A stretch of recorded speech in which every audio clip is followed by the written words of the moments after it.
College में एक ऐसी जगह होती है जहां रात के बाद कोई जाना पसंद नहीं करता।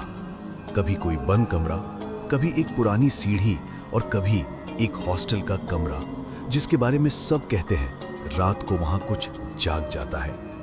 हमारे कॉलेज में वो कमरा नंबर 108 था। ये सर्दियों की एक रात थी। रात के ठीक 1 बज रहे थे।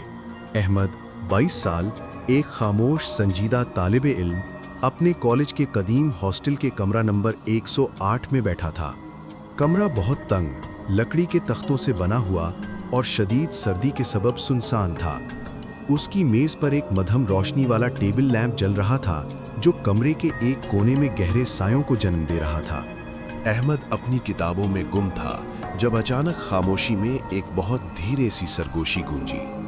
आवाज इतनी मध्यम थी कि उसे शक गुजरा जैसे कोई हवा का झोंका लकड़ी के तख्तों से टकरा कर गुजरा हो। उसने गर्दन उठाकर खिड़की की तरफ देखा। बाहर गहरा अंधेरा और खामोशी थी।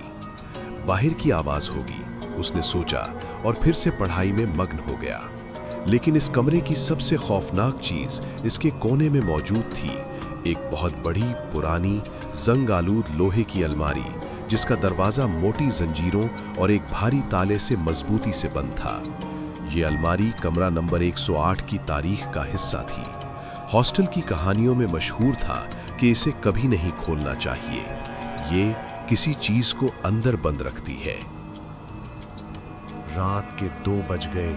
सर्दी नाकाबिले बर्दाश्त हो चुकी थी। अहमद ने अपने कंबल को मजीद लपेटा। इस बार सरगोशी साफ थी। ये आवाज किसी औरत की थी, जैसे वो बहुत दूर कुएं की गहराई से पुकार रही हो। अब वो डर के मारे चौंक गया। ये आवाज बाहर की नहीं थी, ये कमरे के अंदर से आ रही थी। उसने फौरन अलमारी की तरफ देखा। सरगोशी अलमारी के बिल्कुल अंदर से आ रही थी। अहमद तेजी से अपनी जगह से खड़ा हुआ। दिल की धड़कनें तेज हो गईं। खौफ और तजस्सुस के मिले जुले जज्बे के तहत उसने अपना कान अलमारी की लकड़ी से लगाया। उस लम्हे अंदर से आवाज की बजाय कोई चीज तेजी से लकड़ी पर खुरचने लगी, जैसे कोई अपने नाखूनों से शिद्दत से रगड़ रहा हो। ये आवाज इतनी गैर इंसानी और खौफनाक थी कि अहमद फौरन पीछे हट गया। उसका मुंह खौफ से खुला का खुला रह गया।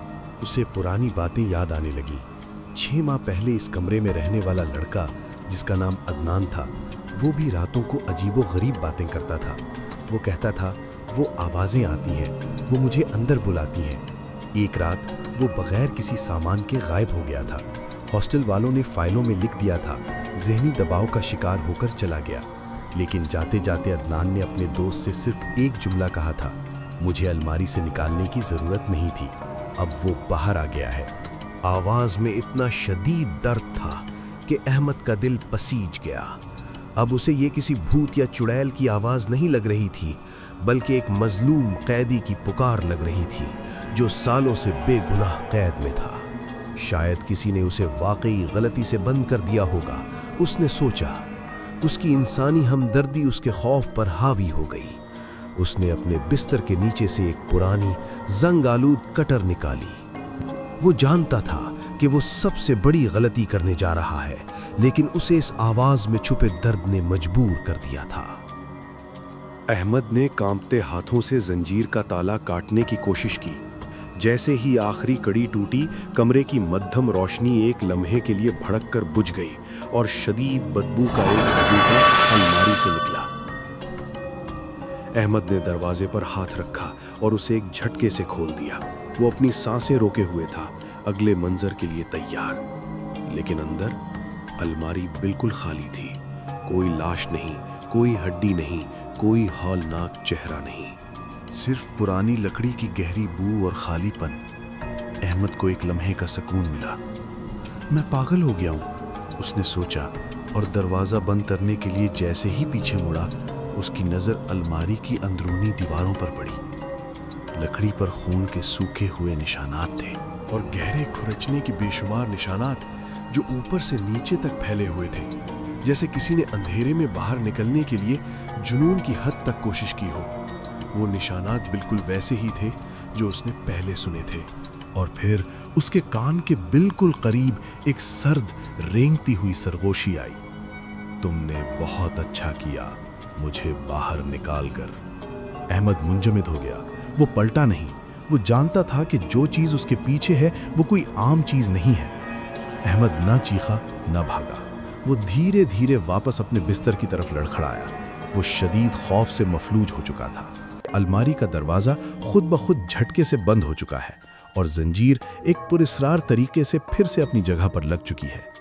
کمرے کی خاموشی میں صرف ایک آواز سنائی دیتی ہے جو احمد کی نہیں ہے۔ اگلا وہ جو سائے کا آخری عکس بنے گا۔ آواز دھیمی اور گہری ہوتی چلی جاتی ہے، پھر مکمل خاموشی۔